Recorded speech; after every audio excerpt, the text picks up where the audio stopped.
This post-match report is proudly brought to you by Complete Sports Management, more footy, less admin, and Stat Guru, when numbers matter.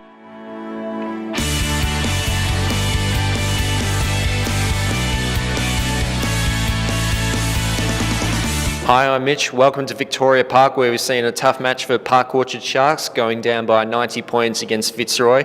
I'm here with the head coach, Andy Schaefer. And Andy, a pretty tough day at the office again on the road. How did you see today's match?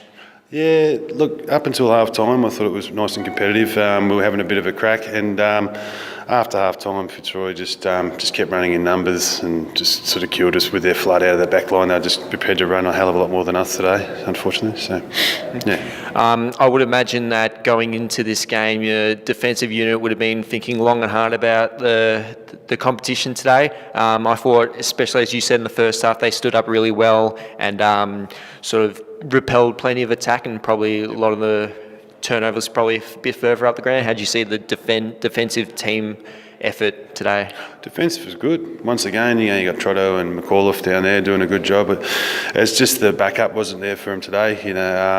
To be honest, mate, we're lucky they kicked 21 points, because it could have been a lot worse. It could have been another Banyule result, and not that 90 is good, but it's just work rate at this stage, mate.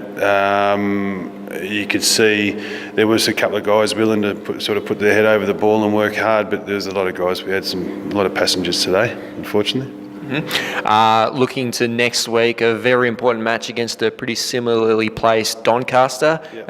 Another away game. Is there anything you can identify to sort of fix your troubles on the road? I think the only game that you've won away so far has been Camberwell in Colts 1. So is there anything in sort of the team psychology or anything like that to work out the problems on the road?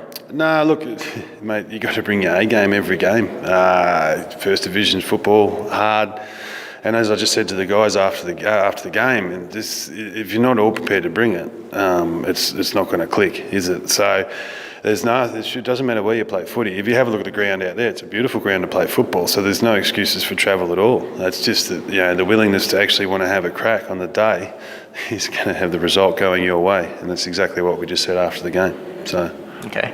All right. So thanks, Andy, for fronting up on a pretty tough day for Park Orchards. Next, we've got Ahmed, who's with Fitzroy Football Club.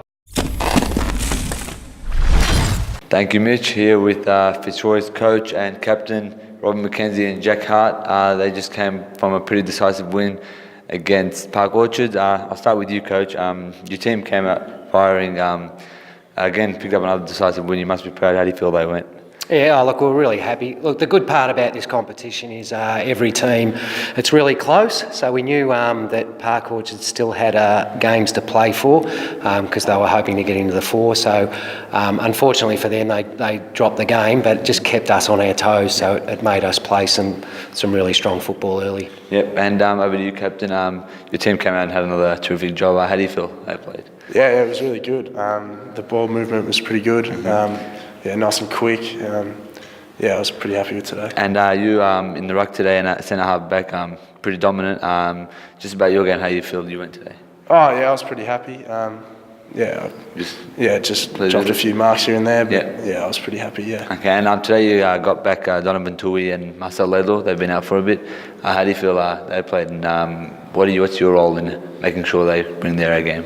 Oh yeah, they were both overseas. They just got back over the weekend. They killed it. They were really good. Both of them pretty jet lagged as well. They overcame it, which was really good. Mm-hmm. So happy with them. And just up forward, you got Joshua May. Pretty much the whole season, he's been dominant for you, leading the league in score.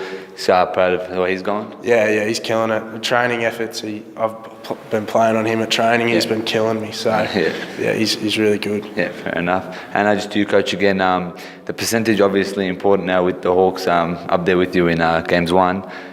So after you hit half time and you're up with the big lead, you can't settle down. How do you get the boys to just keep going? Look, to be honest, with the percentage, it's not a big emphasis with us. It's more about just getting the 4 points. We probably have to say now that we're going to play finals this late in the season, so we're hoping to finish top 2. And if we can stay second, we're happy to play second and get that double chance. So still the importance of you still have to keep clocking over the wins, and there's still 2 important games to go. So, any preferences of who you'd like to play in the finals? Oh, no. I think it's the beauty about this age group. It's a very strong top 4, 5, 6 teams. So there's not going to be much in it, and I could see anyone could win it from first down to fourth. So, of course. Okay. And just to finish off with you, Jack, what do you think your team really needs to work on going into the finals? Yeah, I think just our movement out of the middle. We're getting beaten in the clearances a little bit. So like just getting first hands on it. And that's just what we mainly need to improve on. Thank you very much, guys. It's Ahmed Aboid with Fitzroy's captain and coach. Another decisive win, and I hope they can keep going forward. Join us next week. Thank you.